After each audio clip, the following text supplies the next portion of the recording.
ભગવતે વાસુદેવાય.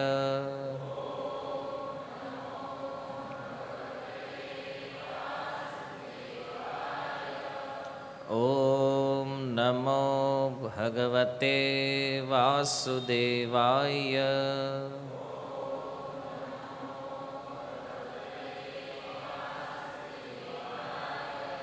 ઓમ નમો ભગવતે વાસુદેવાય.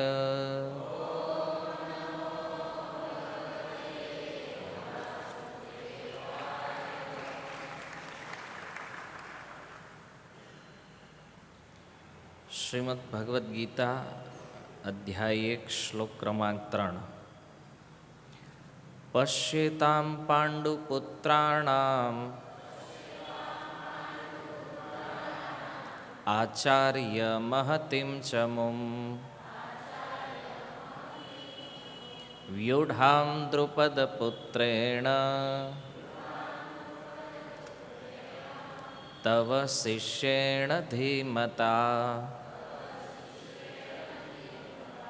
પશ્યેતામ પાંડુપુત્રાણામ આચાર્ય મહતિમ ચમુમ વ્યુઢામ દ્રુપદપુત્રેણ તવ શિષ્યેણ ધીમતા. પશ્યેતામ પાંડુપુત્રાણામ આચાર્ય મહતિમ ચમુમ વ્યુઢામ દ્રુપદપુત્રેણ તવ શિષ્યેણ ધીમતા. પશ્ય જુઓ, એતામ આ પાંડુપુત્રાણામ પાંડુના પુત્રોની આચાર્ય હે આચાર્ય મહતિમ વિશાળ ચમુમ સેનાને વ્યુઢામ વ્યુહમાં વ્યવસ્થિત દ્રુપદ પુત્રેણ દ્રુપદના પુત્ર વડે તવ તમારા શિષ્યેણ શિષ્ય વડે ધીમતા બહુ બુદ્ધિમાન. અનુવાદ: હે આચાર્ય, પાંડુપુત્રોની આ વિશાળ સેનાને જુઓ કે જેની વ્યૂહ રચના આપના બુદ્ધિમાન શિષ્ય એવા દ્રુપદ પુત્રે બહુ નિપુણતાથી કરી છે. શ્રીલ પ્રભુપાદ કી સ્વાગતમ. ઉપસ્થિત સર્વ વૈષ્ણવજન શ્રોતાગણ એવં મહાનુભાવો, શ્રીમદ ભગવદ્ ગીતા જે પૂર્વના શ્લોકમાં સંજય ધૃતરાષ્ટ્રને કહી રહ્યા છે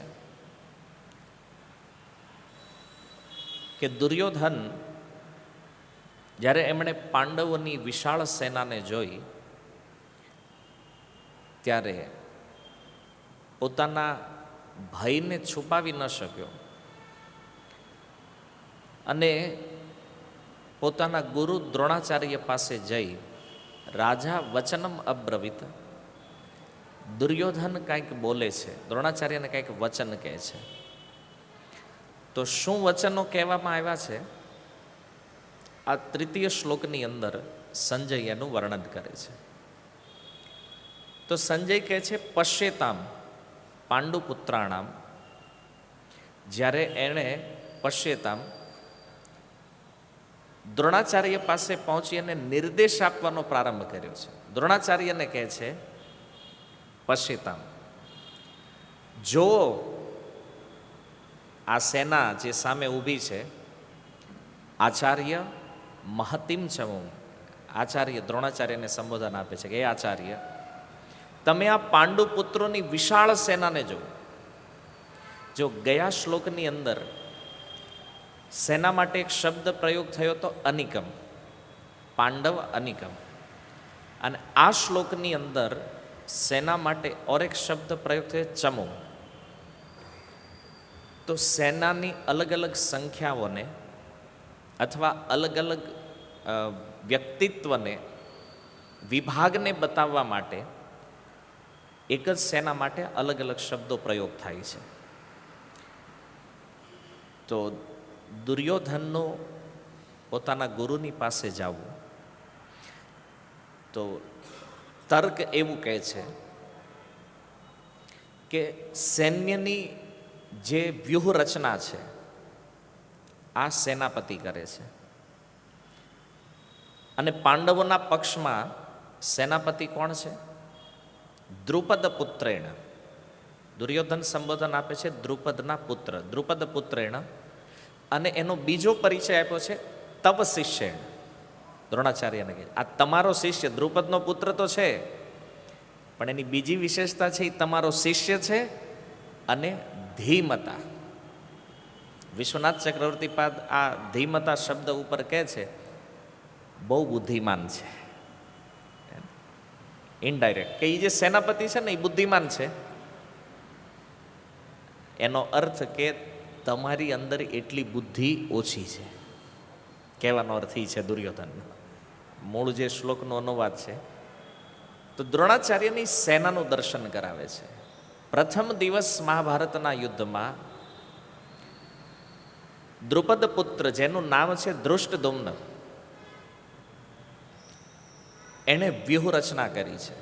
હજુ સેનાઓ જ્યારે લડવા માટે સામસામી ઊભી હોય ને ત્યારે એ વ્યૂહરચના કરે છે. અને વ્યૂહરચના શું છે? પ્રશ્ન કદાચ આપણા મનમાં થાય, વ્યૂહરચના. તો વ્યૂહરચના સેનાઓની એક એવી ગોઠવણ છે કે સામેવાળી સેના આ સેનાને ભેદન ન કરી શકે, એમાં પ્રવેશ ન કરી શકે. આમ તો તમે બીજા બધા વ્યૂહ નહીં જાણતા હો, પણ ચક્રવ્યૂહ બધા જાણો છો. અને ઓલું અભિમન્યુ વાળું છે ને એટલે એ આપણને યાદ છે ચક્રવ્યૂહ. અને એવા વ્યૂહની રચના છે કે એમાં એકવાર ગયો પછી સામાન્ય યોદ્ધા કોઈ બહાર ન નીકળી શકે. તો સેનાની સુરક્ષા માટેનો આ એક યુદ્ધનો એક પ્રકાર છે જેમાં સેનાઓને વ્યૂહરચનામાં ગોઠવવામાં આવે છે. તો પ્રથમ દિવસે ધૃષ્ટદ્યુમ્નએ વજ્રવ્યૂહની રચના કરી છે. અને વજ્રવ્યૂહમાં જે સેના પાંડવોની હતી તો વાસ્તવમાં કૌરવો કરતાં સેના ઓછી હતી, છતાં એ સેના કેવી લાગતી હતી? વિશાળ. દુર્યોધનને થયું કે આપણી સાથે છળ થયું હોય એવું લાગે છે, કારણ કે સમાચાર તો એવા હતા કે આ લોકો પાસે 7 અક્ષોહિણી સેના છે, અને જોવામાં એવું લાગે છે કે આ તો આપણા કરતાં વિશાળ છે, કારણ કે એની 11 હતી. તો વ્યૂહ રચનાના કારણે દુર્યોધનની સેના નાની લાગે છે અને પાંડવોની સેના મોટી લાગે છે, વિશાળ લાગે છે. એટલા માટે સૌથી પહેલા આવી અને દુર્યોધન દ્રોણાચાર્ય પશ્યેતામ, તમે જોવો આ સેનાને જોવો. હવે આમાં જોવા જેવું શું છે ભાઈ? સેના છે અને યુદ્ધ કરવા આવી છે તો વ્યૂહરચના તો ગોઠવશે. તો પહેલી વાત દુર્યોધન કહેવા માગે છે કે એણે વ્યૂહરચના કરી છે, સામે તમે કેમ કોઈ વ્યૂહ બનાવ્યો નથી? કારણ કે કૌરવ સેનામાં પહેલા દિવસે કોઈ વ્યૂહ નહોતો. મહાભારત વાંચો ને, યુદ્ધનો પ્રથમ દિવસ જે છે તો પાંડવો વજ્રવ્યૂહમાં છે પણ સામેની સેનામાં કોઈ વ્યૂહ નથી એમ નામ. અને બીજું, સેનાપતિ કોણ છે? ભીષ્મ છે. અને દુર્યોધન આવ્યો છે કોની પાસે? દ્રોણાચાર્ય પાસે. તો આ પણ તર્કથી સંમત નથી કે સેનાપતિ જો ભીષ્મ છે તો એને ભીષ્મ પાસે જવું જોઈએ ને. તો દ્રોણાચાર્ય સાથે આવીને સંવાદ શા માટે કરે છે? તો પહેલું કારણ છે કે દ્રોણ અને ભીષ્મ બે મહાભારતના યુદ્ધમાં બાજુમાં ઊભા છે.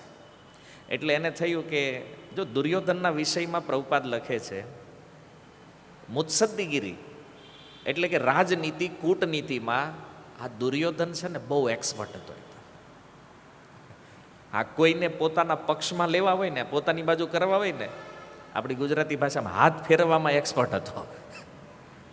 અને તમે જુઓ એ ચતુર હતો એટલે જ એની પાસે 11 અક્ષોહિણી સેના છે. પાંડવો ધર્મના પક્ષમાં છે, ભગવાન એની હારે છે, બધું તોય હાથ જ થઈ. હલો, લાઈવ ભગવાન હતા તોય બળ કોનું વધારે હતું? દુર્યોધનનું. કેમ? કારણ કે આ નીતિમાં પાવરફુલ હતો. જેને હાથ ફેરવે ને પક્ષમાં કરી લે. તો આ રીતે અનેક રાજાઓને પોતાના પક્ષમાં લીધા. પણ દ્રોણાચાર્ય પાસે જવું એ પણ એની રાજનીતિનો એક ભાગ છે. અને એમાં આ શ્લોકમાં એ જે બોલે છે તો એની વાણી દ્વારા એના એ ભાવ આ શ્લોકની અંદર પ્રગટ થયા છે. દ્રોણાચાર્યને કહે છે કે પાંડવોની આ વિશાળ સેનાને તમે જુઓ કે જેની વ્યૂહ રચના કોણે કરી છે? બોલે દ્રુપદ પુત્રેણ, દ્રુપદના પુત્રએ કરી છે. અને ઈ દ્રુપદ પુત્ર તવ શિષ્યણ ધીમતા, બુદ્ધિમાન છે એ તમારી કરતા તો છે જ. તો ધીમતા શબ્દ કહેવાની પાછળ અને દ્રુપદ પુત્રને સંબોધન દેવાની પાછળ પણ એક સુંદર ભાવ છે. હવે દુર્યોધન આ શબ્દ બોલ્યો છે દ્રુપદ પુત્રેણ, એ દ્રોણને કંઈક યાદ દેવરાવવા માગે છે. નહીતર તો એનું નામ ધૃષ્ટદ્યુમ્ન છે તો સીધું સીધું નામ લઈ લે ને ભાઈ, ધૃષ્ટદ્યુમ્ન જે સેનાપતિ છે એને, કે ધૃષ્ટદ્યુમ્ન દ્વારા જે વ્યૂહ રચના થઈ છે એને તમે જુઓ. પણ એણે બે શબ્દ એવા પ્રયોગ કર્યા છે જે દ્રોણાચાર્યને અંદરથી વિચલિત કરે એવા છે. તો એનું કારણ શું છે?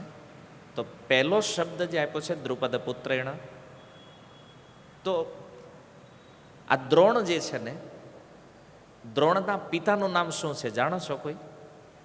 દ્રોણ કોના પુત્ર છે? દ્રોણને તો ઓળખો છો ને? હા, તો વાંધો નહીં. તો દ્રોણના પિતા કોણ છે? ભરદ્વાજ મુનિ છે. અને દ્રુપદ જે છે એના પિતા કોણ છે?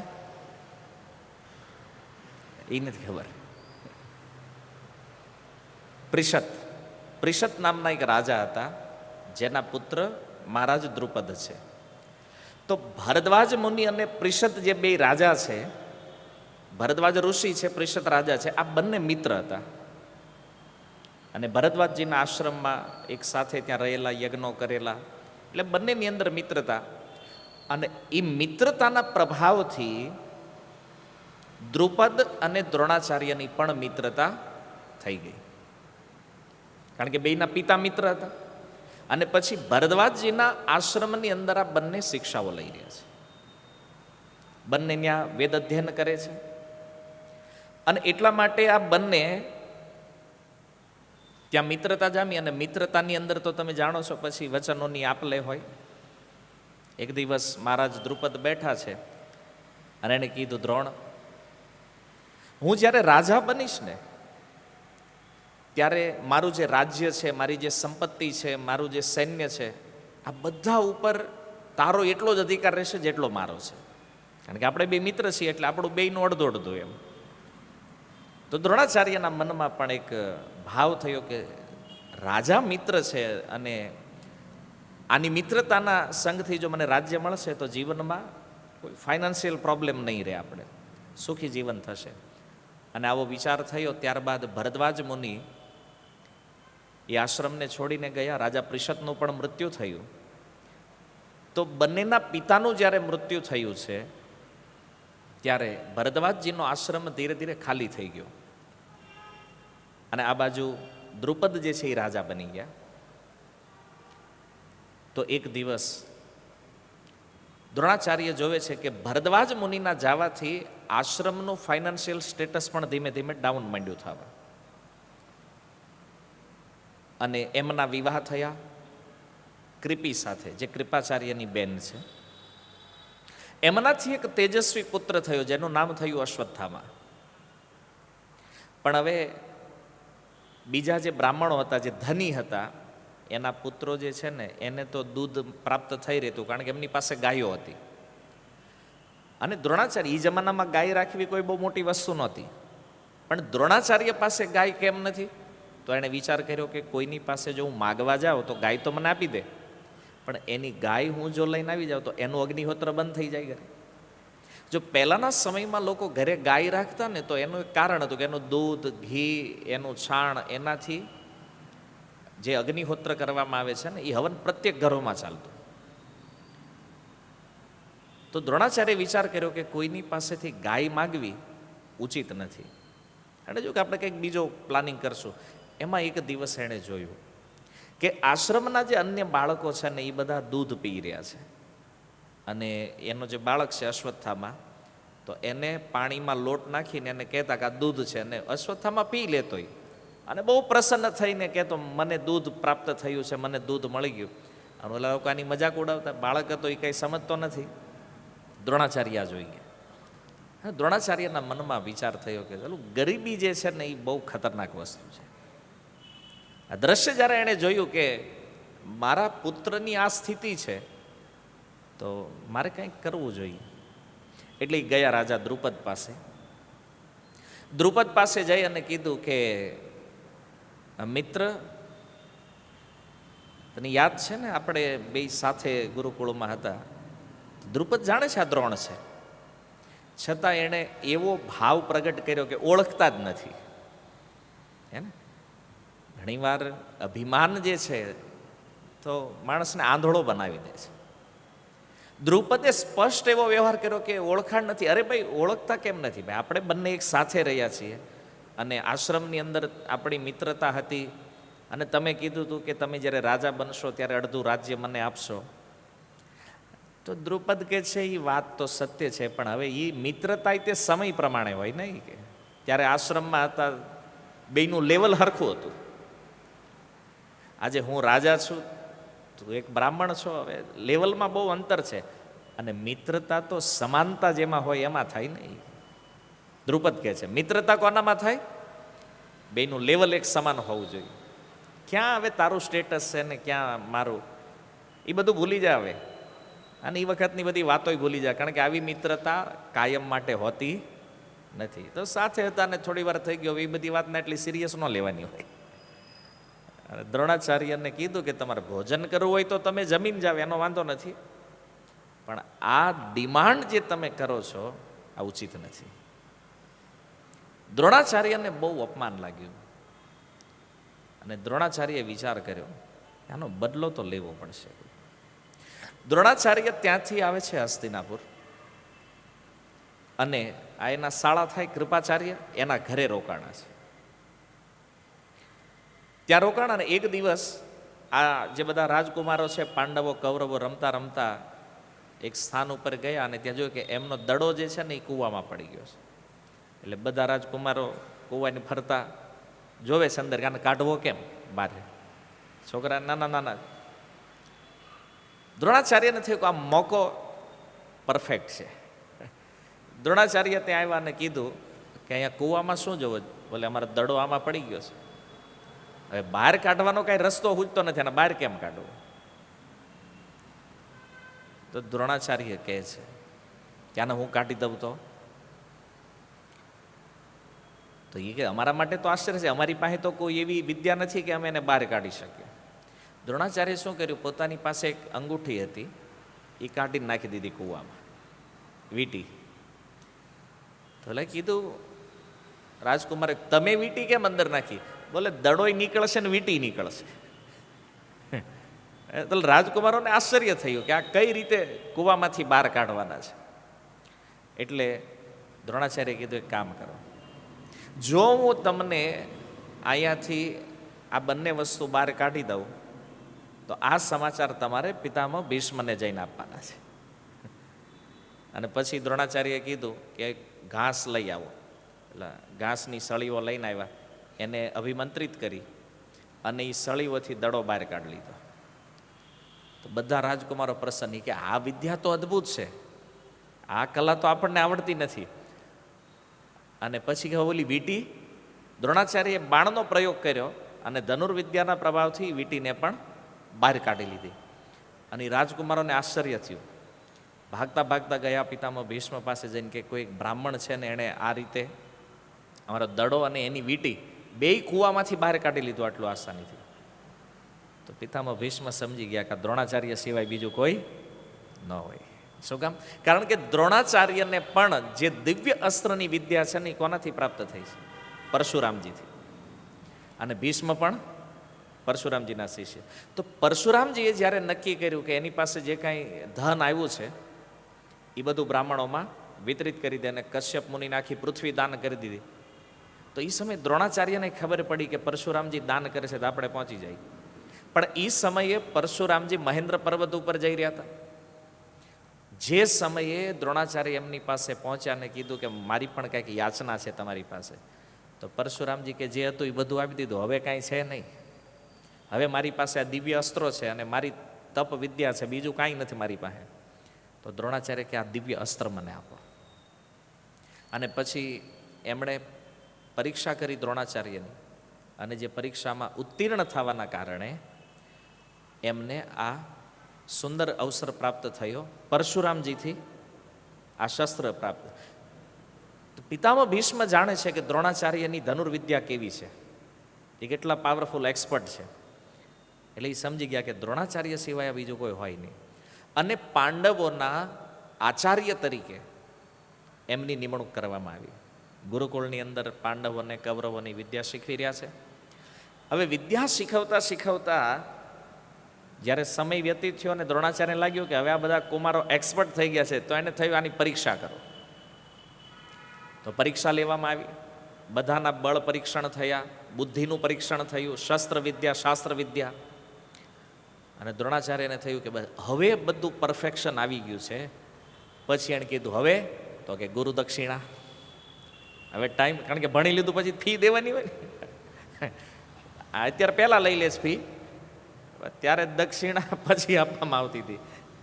જો ઉત્તીર્ણ થયો હોય તો આપવાની, નહીતર ફેલ થયા હોય ને ફી નહીં. અત્યારે જેવું નહોતું, બધાને દેવાની, પાસ થાય તો હોય ન પાસ થાય તો બે થઈ ગયા એક્સપર્ટ. તો આવીને કીધું બધા શિષ્યોએ પ્રણામ કરીને, ગુરુજી દક્ષિણામાં શું જોઈએ તમારે? દ્રુપદને બંદી બનાવીને લાવો.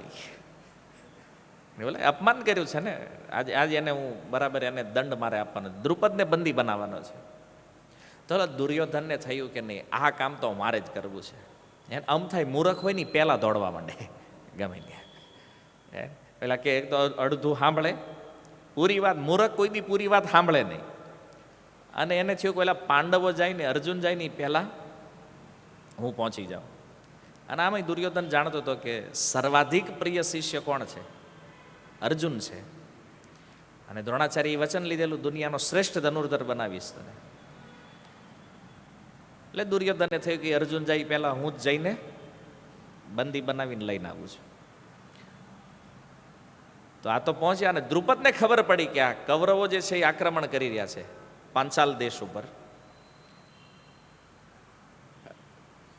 અને એ સેના એટલી ઉત્સાહી હતી દ્રુપદની, એણે કીધું આપણે તૈયારી કરો આપણી બાજુ. અને તૈયારી કરીને પછી એવી રીતે કૌરવ સેના ઉપર આક્રમણ કર્યું, આપણી ભાષામાં કહીને મારી મારીને તોડી નાખ્યા કૌરવોને.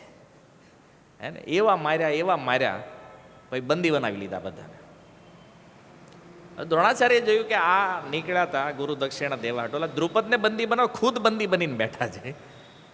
અને અર્જુને સામેથી કીધું, મહાભારતમાં ઉલ્લેખ છે, વ્યાસદેવ કહે છે કે અર્જુને સામે કીધું કે એને પહેલાં જવા દો અને અમે પછી, કારણ કે અમને ખબર છે કે બંદી નથી બનાવી શકવાનો, હે ને, અને પછી અમારે જ જવાનું છે. તો એ દૂર થોડા નગરથી અડધો કોસ દૂર એ લોકો ઊભા હતા, બધું જોઈ રહ્યા હતા ત્યાં શું થઈ રહ્યું છે આખું.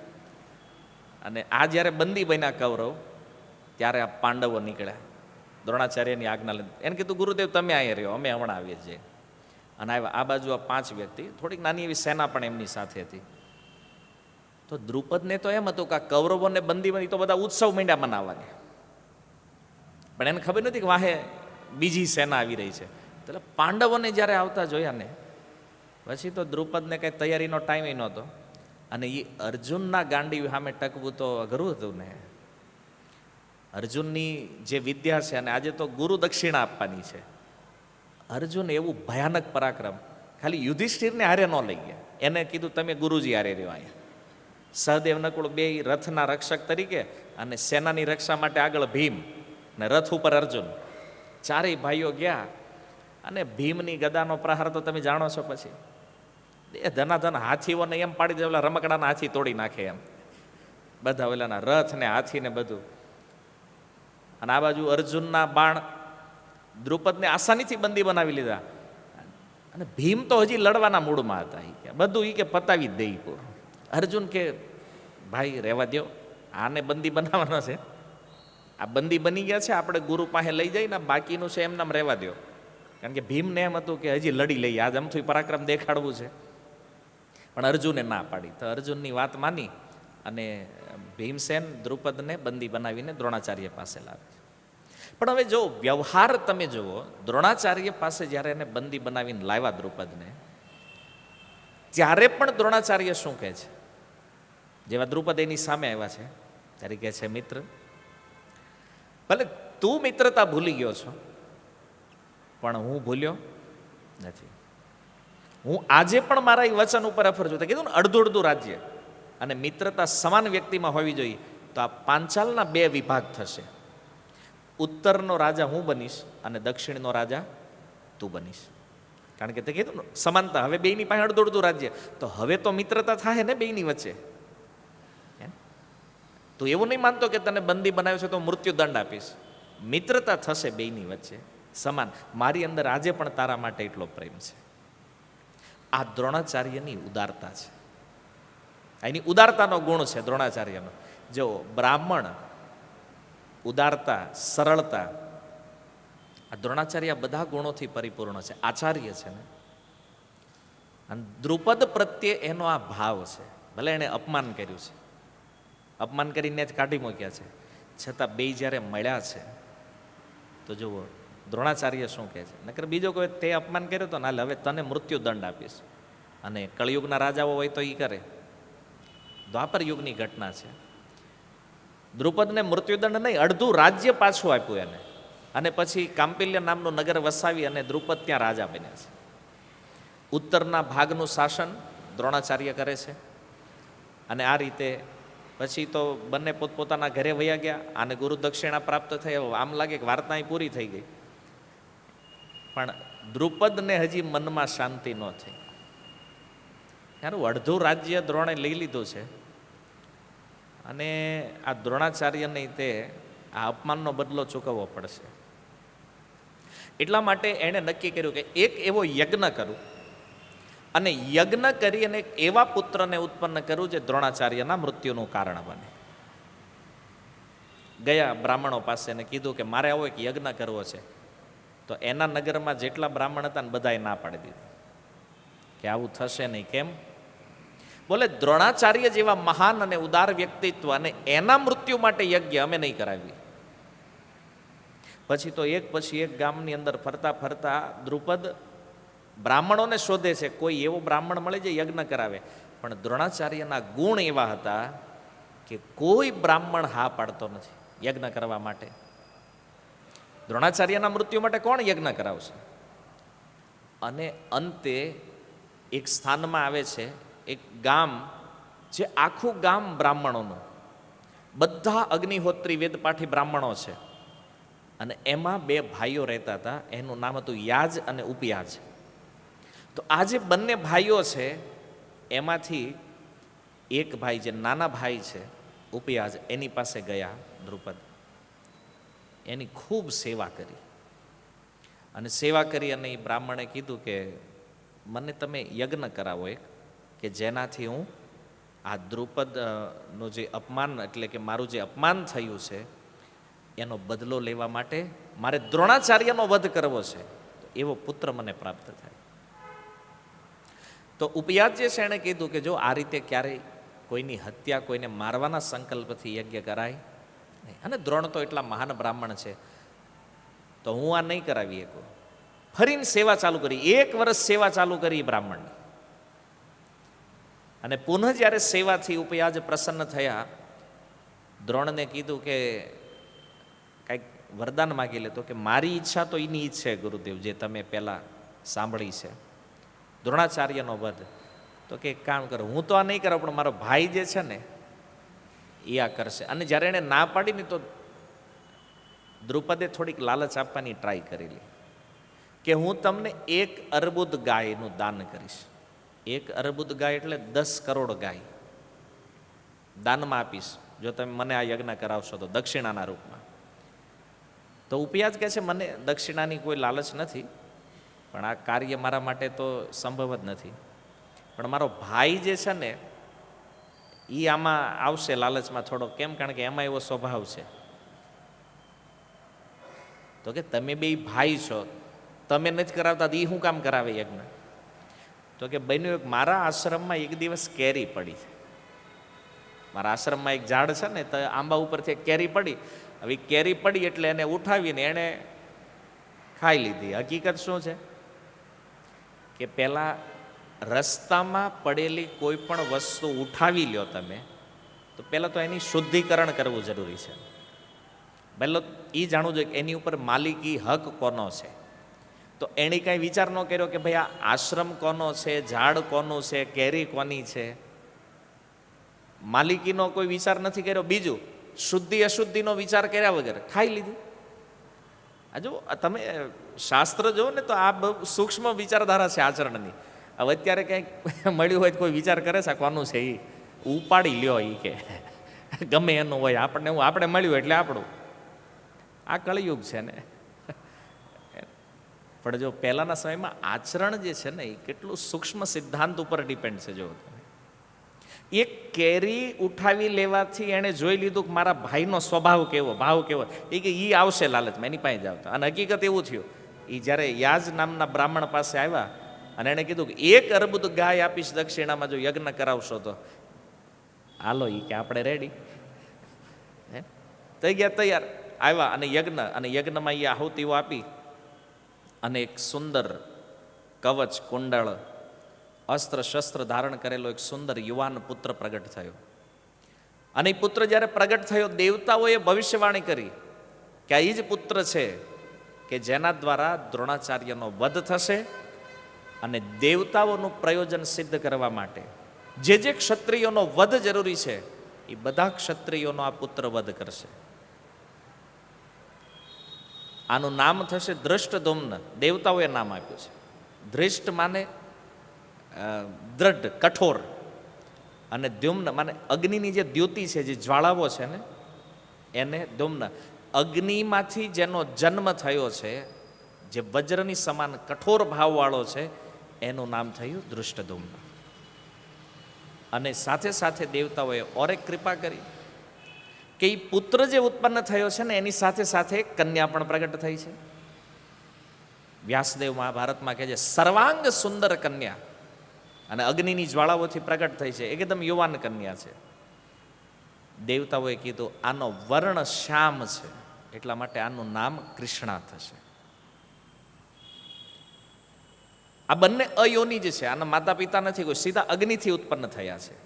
તો દ્રુપદની જે પત્ની છે એ આ મહર્ષિ યાજ પાસે આવી અને કહે છે કે તમે ઓર એક પ્રાર્થના દેવતાઓને કરો કે આ બંને જે સંતાનો છે, પુત્ર અને પુત્રી, તો એ બંને મને માતા માને.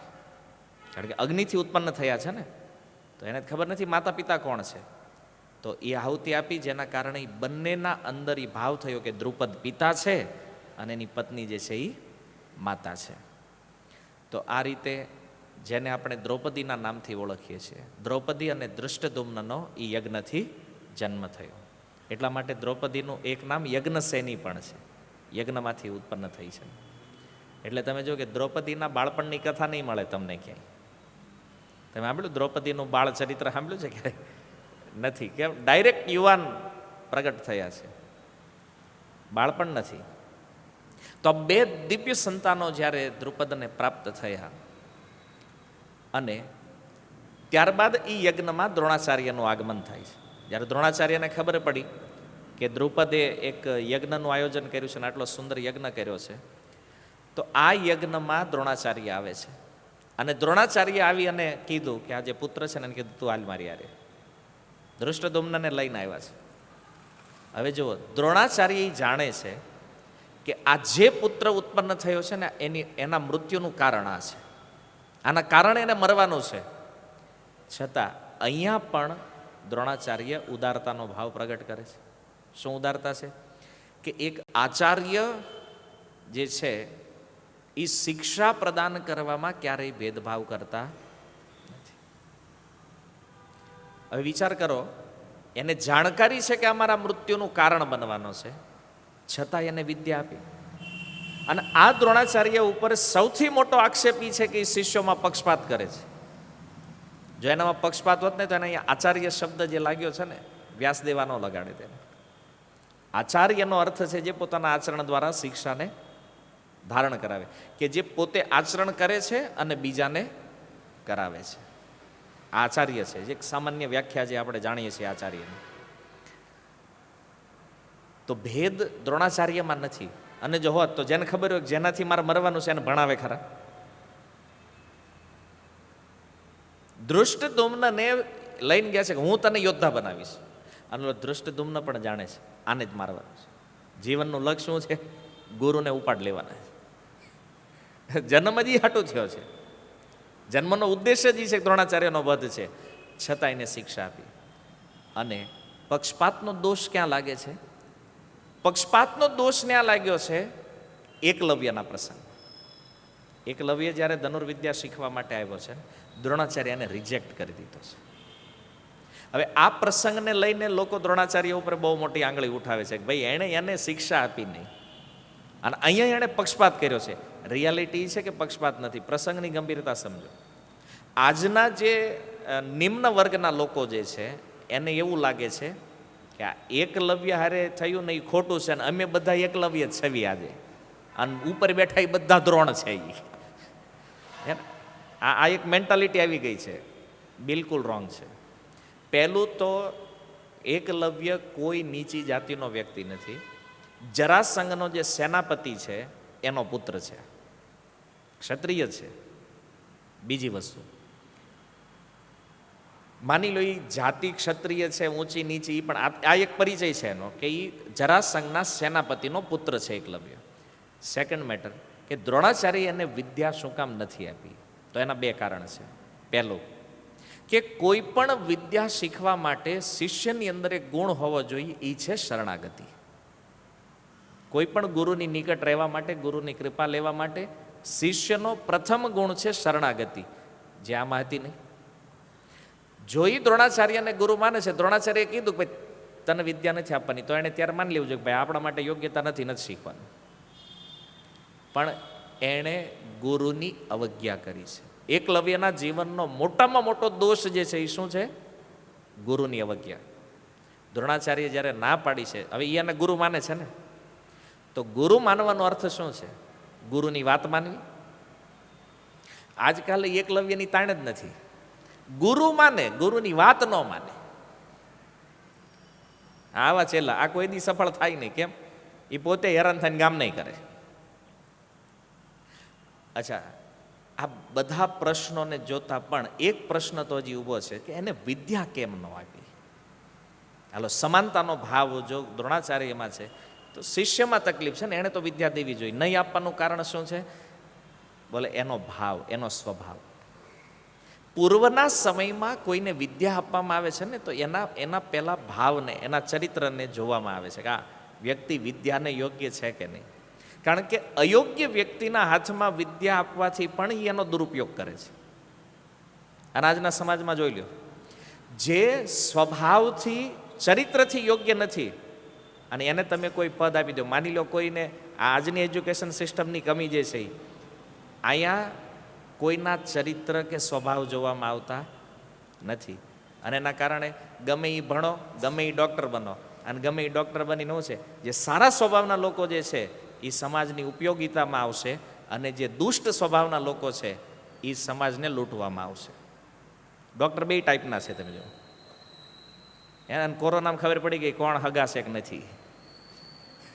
ઓલા કે નહીં આપણી તો આ હોસ્પિટલમાં ઓળખાણ ને, ઓલો ડૉક્ટર મારે ઓળખાણ ને, બિલ આવ્યું તો ખબર પડી કેટલી ઓળખાણ છે એ. સમજમાં આવ્યું? ડૉક્ટર બન્યા શું કામ? લોકોની સેવા કરવા માટે. અને ધન તો એને મળે છે, પણ અમુક લોકો આ જો, અમુક ડૉક્ટરો કિડનીઓ વેચી નાખે. આ ભણ્યો એ કાંઈ કામનું ખરું? વિદ્યાને કાંઈ કામની છે? અમુક ભણી ગણીને આઈએએસ ઓફિસર બની ગયા. આઈએએસ ઓફિસર રિશ્વત લે છે. આઈપીએસ બની ગયા છે, લાંચ લે છે. બરાબર. અરે સામાન્ય એસએમસીમાં કોઈ અધિકારી બની ગયા, આજ કોઈ ફિલ્ડની અંદર રિશ્વત ન આપે ત્યાં કામ નથી થતું, બધાનો અનુભવ છે. શું કામ? કારણ કે અયોગ્ય સ્વભાવનો, એને એજ્યુકેશન તો મળી ગયું, સ્વભાવ બદલ્યો. એ ચોર પહેલા હતો અને અધિકારી બન્યો ને તોય ચોર જ છે. કારણ કે આપણું આજનું આ કહેવાતું શિક્ષણ એના સ્વભાવને ચેન્જ કરી શક્યું નથી. અને તમે બધા અનુભવી શકો છો સમાજની અંદર કે અયોગ્ય વ્યક્તિના હાથમાં શિક્ષાઈ જો જાય ને તો એનું પરિણામ વિપરીત જ આવે. ભગવાન શિવ કહે છે ભાગવતની અંદર કે સત્પુરુષોના ગુણ જો દુષ્ટોમાં આવી જાય ને તો એ ગુણ પણ શું થઈ જાય? અવગુણ થઈ જાય. આ તો ઠીક છે, હાલો હવે કઈ રીતે થયું ખબર, બાકી આતંકવાદીને અણુબોમ્બ બનાવતા શીખવાડાય. ઓલા કે નહીં નહીં સમાનતા હોવી જોઈએ બધી જાય, શીખવાડો લ્યો એને, શું કરે? આ બધું ઉડાઈ દે કે નહીં? કહેવાનો અર્થ એ છે કે સ્વભાવ અને યોગ્યતા, આ બંને વસ્તુ જે છે ને એ ભારતીય વૈદિક શિક્ષણનો પાયો છે. દ્રોણાચાર્ય જાણે છે કે આને જો વિદ્યા શીખવીશ ને તો આ હંમેશા અધર્મનો સાથ આપશે. જેમ કર્ણ દુર્યોધનના પક્ષમાં રહ્યો છે. અશ્વત્થામાં વિદ્યા તો દ્રોણાચાર્ય જ આપી છે, કારણ કે દ્રોણાચાર્યના આ ગુરુકુળમાં કર્ણની પણ એન્ટ્રી થઈ છે એવું મહાભારત કહે છે.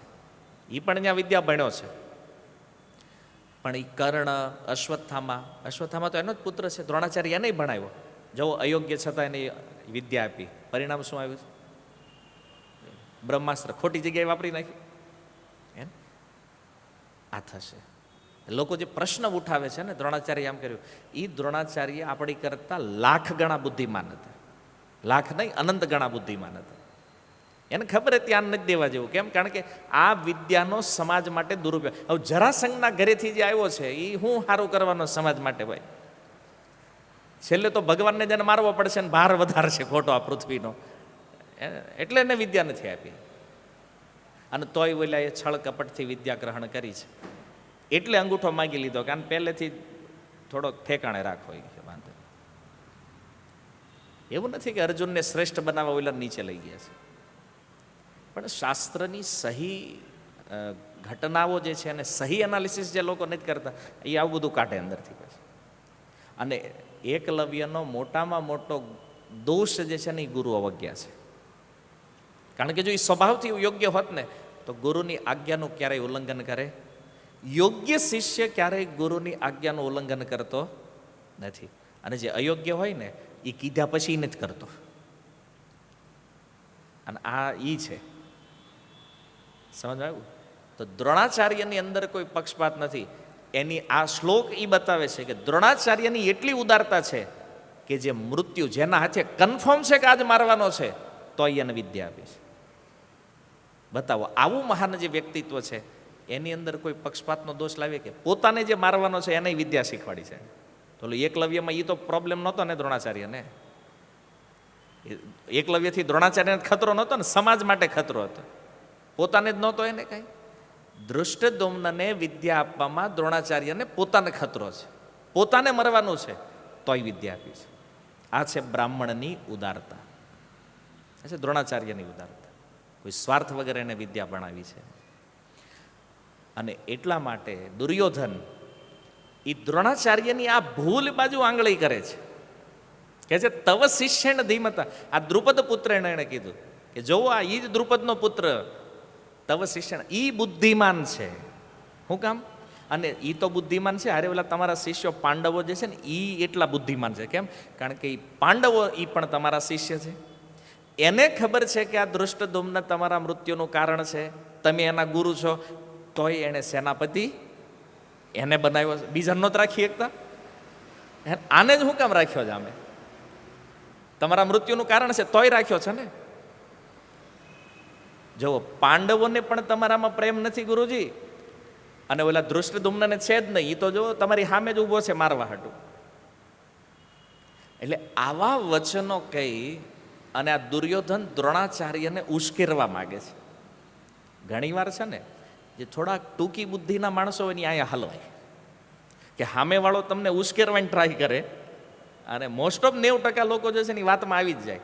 બોલો કે ઓલા ભાઈ તમને આમ કહેતા હતા, ઓલો જાણે નહીં કીધું છે કે નથી કીધું, સાચું છે કે આ બનાવીને કહે છે, ભાઈ એ સીધો ફાઇટ, આક્રમણ શરૂ તરત. આ સમસ્યા છે. કોઈ ઉશ્કેરવાની ટ્રાય કરે છે, પણ દ્રોણાચાર્યની ધૈર્ય, એનું ધૈર્ય જુઓ કે દ્રોણાચાર્ય દુર્યોધનની વાતમાં આવ્યા નથી, આગળના શ્લોકોમાં સમજાશે વાતમાં. પણ દુર્યોધન આ જે બે શબ્દ બોલ્યો છે ને, દ્રુપદ પુત્રેણ અને તવ શિષ્યણ, એ તમારો શિષ્ય છે. એટલે કે તમે તમારી ભૂલ જોવો. અહીંયા તમને ખબર હતી કે આ તમને મારવાનો છે, તમે એને શીખવાડ્યું શું કામ, એને ભણાવ્યો શું કામ? દ્રોણાચાર્ય મનમાં કહેતા કે મને થોડી ખબર હતી કે એ સામે આવીને ઊભો રહેવા. તો દુર્યોધન કે તો આકાશવાણી થઈ હતી ને જન્મ સમય કે આ તમારા મૃત્યુનું કારણ છે, તો તમારે ના પાડી દેવી જોઈએ ને ભણાવવાની.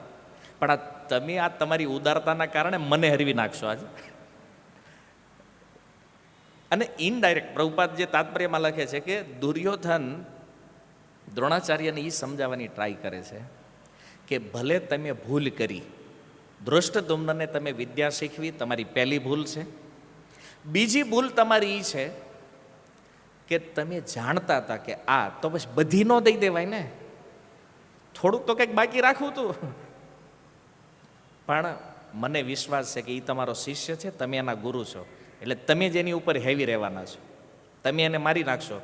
પણ દુર્યોધન ત્રીજી વાત જે કહે છે કે હું તમને અહીંયા એ ચેતવણી આપવા આવ્યો છું કે જેવી ઉદારતા તમે એને વિદ્યા ભણાવવામાં રાખી છે, આવી ઉદારતા અહીંયા રાખતા ને કે હું ઉકલી જાય છે, મારો પરાજય નક્કી છે. તમે ભલે અત્યાર સુધી તમે બહુ ઉદાર રહ્યા છો, પણ એ ઉદારતા અહીં ન રાખતા. બંનેમાં તમારા ઓલા પાંડવો જે શિષ્યો છે ને એમાં પણ નહીં, આજે એ તમારા શત્રુ છે. અને આ ધૃષ્ટદ્યુમ્નમાં નહીં, કેમ? કારણ કે એ પણ તમારો શત્રુ છે. અને જો તમે ઉદાર રહ્યા ને તો હું હારવાનો છું, એ પાકું છે. તો દુર્યોધન આચાર્યને, દ્રોણાચાર્યને એની ભૂલ બતાવે છે. આ શિષ્યના આચરણથી બિલકુલ વિપરીત છે. તમે શિષ્યના આચરણમાં ક્યારેય નહીં જોઈ શકો કે ગુરુની ભૂલ બતાવે છે. શિષ્ય ક્યારેય ગુરુના દોષનું દર્શન કરાવી શકે નહીં. એ ખુદ ગુરુ ને, હાલો બીજાના હમણાં કહેતા હોય કે આમાં મિસ્ટેક કરી છે બરાબર, પણ આ કોને કહી રહ્યો છે? ખુદ આચાર્ય જેની પાસેથી એ શીખીને આવ્યો છે એને શીખવાડે જ તમે આ ભૂલ કરી છે. અને ઓલો બુદ્ધિમાન છે, તમારી પાસેથી આવી ગયો, શીખી ગયો, અને હવે તમારે સામે ઊભો છે પાછો. આમાં બુદ્ધિમાન ગણવા કોને? તો ધીમતા શબ્દ દ્વારા ધૃષ્ટદ્યુમ્નને તો બુદ્ધિમાન કહે છે, પણ સાથે દ્રોણાચાર્યને મૂર્ખ કહે છે. એ બુદ્ધિમાન છે, પણ તમે મૂર્ખ સિદ્ધ થયા છો. આ મૂર્ખતા કરાય નહીં. અને સામાન્ય દ્રષ્ટિએ તમે જુઓ વ્યવહારમાં કે આજના સમયમાં આ ઘટના બની હોય અને કોઈ એમ કહે કે ભાઈ આના હાથે આપણું મૃત્યુ થવાનું છે અને કેમ મરવાનું છે એને જ શીખવાડવાનું છે આપણે, કોઈ તૈયાર થાય કે એવો ગમે એવો ગુરુ હોય તૈયાર થાય ખરો? પોતાનું સિગરેટ બતાવે કોઈને? દ્રોણાચાર્યએ બતાવ્યું. દુર્યોધનને આ વાત ઉપર બહુ ક્રોધ આવ્યો છે. અને દુર્યોધન આ કહે છે કોને? દ્રોણાચાર્યને. સંભળાવે છે કોને? ભીષ્મને, જે બાજુ ઊભા છે ને. જો ભીષ્મમાં એક વસ્તુ એવી હતી કે દુર્યોધને નક્કી કર્યું, એ કે આ બે સેનાપતિ ભીષ્મ છે, ગયો દ્રોણાચાર્ય પાસે, વાત એને સંભળાવે શું કામ કે ભીષ્મ જે છે ને એ તો ઘરના છે, થોડાક આમ તેમ થાય તો એને તો પટાવીને આણે પા લઈ લેવું ગમે એ રીતે. આ બહારના છે દ્રોણાચાર્ય, અને પાછા આચાર્ય છે, ગુરુ છે. આણે જો પક્ષપાત કર્યો અહીંયા તો મારું હારવાનું તો નક્કી છે. આ મેઇન કારણ છે કે દુર્યોધન ભીષ્મ પિતામહ પાસે નહીં જતા કોની પાસે જાય છે? દ્રોણાચાર્ય પાસે. કારણ કે એને ખબર છે કે દ્રૌપદીનું વસ્ત્રાહરણ થયું તો આ દાદા કાંઈ બોલ્યા નથી. પાંડવોને અમે બાળીને મારવાનો પ્રયાસ કર્યો લાક્ષાગ્રામમાં, તો આ દાદા કાંઈ બોલ્યા નથી. અને આટલું બધું થયું તો એણે અમારો પક્ષ છોડ્યો. હવે તો યુદ્ધમાં આવી ગયા છે અમારી સેનામાં, એટલે આ ક્યાંય જવાના. પણ આ બહારવાળા નક્કી નહીં. જેવો છે ને કારીગર મોટો, કે આ બહારનો માણસ છે, આનું નક્કી નહીં, એટલે આને પહેલા ધ્યાનમાં લ્યો. સેનાપતિ ભીષ્મ છે ને જવું જોઈએ ત્યાં, પણ ગયા દ્રોણાચાર્ય પાસે. તો દ્રોણાચાર્યને કહે છે ને બાજુમાં ભીષ્મને સંભળાવે કે આણે તો આ ઉદારતા કરીને થોડીક ભૂલ કરી છે, પણ દાદા આ ઉદારતા તમે રાખતા નહીં. શું કામ? કારણ કે બેયના પ્રિય પાંડવ છે. ભીષ્મ નહીં, તે અર્જુન પ્રિય છે ને, અને દ્રોણને પણ અર્જુન. તો એ કે તમે બેય છે ને તમારો પ્રેમ અંદર આવી. કારણ કે આ પ્રેમ જો અહીંયા નીકળ્યો, દુર્યોધન કે આની નુકસાની હું નહીં ભરી શકું. કારણ કે તમારા બેયનો પ્રેમ જે છે ને મને ભારે પડી જાય. અને આ બે યોદ્ધા એવા છે કે જેની ઉપર એ દુર્યોધન કૂદી રહ્યો છે કે નહીં આ યુદ્ધ. કારણ કે દ્રોણને કોણ હરાવી શકે? જો અજય યોદ્ધા છે, અને જેટલા પણ રાજકુમારો ત્યાં ઊભા છે ને એ બધાના આચાર્ય, બધા એની પાસેથી શીખ્યા છે. તો એને હરાવવા તો એક રીતે અસંભવ છે. અને ભીષ્મ, એમાં તો વિચારવાનું જ નથી. એ તો દેવતાઓનો રાજા ઇન્દ્ર પણનો વિચાર કરીએ કે એને હરાવવા માટે.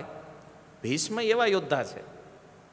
એ દુર્યોધન એમ થયું કે આ બેન હાચવી લઉં ને પહેલા, વાંધો ન આવે. એટલે દુર્યોધન અહીંયા પોતાની રાજનીતિક કુશળતાનો પરિચય આપી રહ્યો છે. એટલે સંજય એને રાજા કહે છે. રાજા વચનમ અબ્રવીત.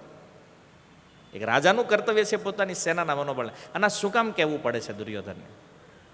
કારણ કે દુર્યોધનની સેનામાં એકતા નથી. એ દુર્યોધન જાણે છે કે આ બે વડીલો ઊભા છે મારી બાજુ, પણ એનો પ્રેમ ક્યાં છે? સામેની બાજુ. એને ખબર છે યુનિટી નથી. એવું નથી કે દુર્યોધનને ખાલી સેના મોટી દેખાણી એટલે ગયો છે. એણે જોયું કે પાંડવોની સેના ભલે સંખ્યામાં નાની છે, પણ એનું મનોબળ એક છે, એ યુનિટી છે, એક પ્લેટફોર્મ ઉપર છે. અને એટલા માટે એના બળનો એ પ્રભાવ દુર્યોધનને હેરાન કરી રહ્યો છે. અને દુર્યોધન મારી સેના ભલે મોટી હોય પણ આમાં અડધામાં હારે નથી. હાથ ફેરવીને લાવેલો કે નહીં? શલ્ય, આ બધા એટલે એ બિચારા સલાહ દેતા. શલ્ય જે છે ને એ સહદેવ નકુળના સગા મામા છે. અને જ્યારે યુદ્ધમાં આવતા હતા ને તો બિચારાને અડધેથી જ ઉપાડ લીધા, હાંકતા સ્વાગતા કરીને. હવે વચન આપી દીધું કાંઈ જોયા જાણ્યા વગર. એટલે આવા યોદ્ધાઓ બધા હતા કે દુર્યોધનને એ વિચારવાનું હતું કે આપણી બાજુથી લડશે કે નહીં લડે, હે ને? એટલે એ આ તૈયારી કરી રહ્યો છે. તો એનો આજે ભય છે, કારણ કે યુનિટી નથી. અને યુનિટીનો અભાવ જે છે ને એમાં દુર્યોધનને પોતાનો પરાજય દેખાય છે. એકતા નથી. સેના ભલે સંખ્યા મોટી છે પણ યુનિટી નથી. અને ઓલા ભલે નાની સેના પણ એક મનોબળ, એક વિચારધારાવાળા છે. કોઈ વિવાદ નથી. અને એટલે આ બે મુખ્ય યોદ્ધાઓ છે, દ્રોણ અને ભીષ્મ. તો એને થયું આ બેયને પહેલાં કવરઅપ કરી લઉં તો ભાઈ વાહેવાળાને તો બહુ વાંધો નહીં આવે. અને એટલા માટે એણે દ્રોણાચાર્યને એની ભૂલ બતાવવાનો પ્રયાસ. જો ભલે દુર્યોધન ગમે એટલો નીતિજ્ઞ છે પણ એણે ભૂલ તો અહીંયા કરી છે દ્રોણાચાર્યને સલાહ આપીને. કેમ? કારણ કે આચરણ એવું કહે છે કે ગુરુને ક્યારેય સલાહ અપાય નહીં. તો દ્રોણાચાર્યના ગુરુ છે ને, સલાહ તો આપી પણ જુઓ ઇનડાયરેક્ટ એને મૂર્ખાઈ કહી દીધા, એની ભૂલ પણ એને ઇંગિત કરી દીધી. અને એક શિષ્ય માટે આ મોટો અપરાધ છે, ગુરુ પ્રતિ ગુરુ અપરાધ છે. તો સંજય આ એટલા માટે કહી રહ્યા છે કે ધૃતરાષ્ટ્રને કે આ તમારા શિષ્ય એટલે તમારા પુત્રનું જે આ કરતૂત છે ને અહીંથી જ નક્કી થાય છે કે હારવાનો છે. આ ગીતાના પ્રારંભથી જ ખબર પડી કે હારવાનો છે. કેમ? ધંધા જેવા છે. આની સામે યુધિષ્ઠિર મહારાજનું આચરણ જો, ભલે સામેની સેનામાં છે, વડીલો ગુરુજનો, છતાં પ્રણામ કર્યું આદરથી. એણે એના આશીર્વાદ પ્રાપ્ત કરી લીધા. અને ઓલા ફિઝિકલ એની સેનામાં હોવા છતાં દુર્યોધનને એનો કોઈ લાભ નથી. તો દુર્યોધનના આચરણની આ કમી સંજય આ શ્લોકો દ્વારા ધૃતરાષ્ટ્રને બતાવી રહ્યા છે કે આ તમારો દીકરોને આજે કરી રહ્યો છે ને. ધૃતરાષ્ટ્રને જે શંકા હતી ને એ તીર્થસ્થાનના વિષયમાં કે હારું ન્યા જઈને બદલી ન જાય, સંજય કહે છે આને ગમીને લઈ જાવ, આ બદલે એમ નથી. કુરુક્ષેત્ર શું કરી રહ્યા ને? કારણ કે આ એવો દુર્યોધન છે ને, દુર્બુદ્ધિવાળો છે. આમાં કાંઈ સુધાર થાય એમ? એણે આટલી ભૂલો તો જીવનમાં કરી અને યુદ્ધ પહેલાં ઓર એક ભૂલ કરી, ગુરુને સલાહ આપી. તો આ શ્લોક એણે દ્રોણાચાર્યને કીધો અને ત્યારબાદ એને લાગ્યું કે આરું ગુરુને કંઈક વધારે કહેવાઈ ગયો એવું લાગે છે. અને જો ગુરુ નારાજ થઈ જાય તોય હારવાનો ખતરો છે, હે ને? નારાજ ગુરુ થઈ જાય તોય હાર થશે ને. એટલે એણે વિચાર્યું કે હવે પાછું વાળવી કંઈક. તો વાતને બીજી બાજુ લઈ જવા માટે દુર્યોધન શું કરે છે કે દ્રોણાચાર્યને પાંડવોની સેનાને જોવાની પ્રાર્થના કરી આ શ્લોકમાં. તમે એને જોવો અને પછી પાંડવ સેનાના જે મહારથીઓ છે એ મહારથીઓનું વર્ણન કરે છે કે ઈ કોણ કોણ છે એની સેનામાં, અને તમારે કેટલું સતર્ક, કારણ કે એને ખબર પડી ગઈ કે હવે પછી આની આ વાતને બહુ લાંબી કરશું તો વળી ગુરુજી નારાજ થઈ જાય, એટલે વાતને હવે ડાયવર્ટ કરે છે. તો એ ડાયવર્ઝન આવતા ગુરુવારે. હરે કૃષ્ણ. શિલ પ્રભુપાદ કી નિતાય ગૌર પ્રેમાનંદે.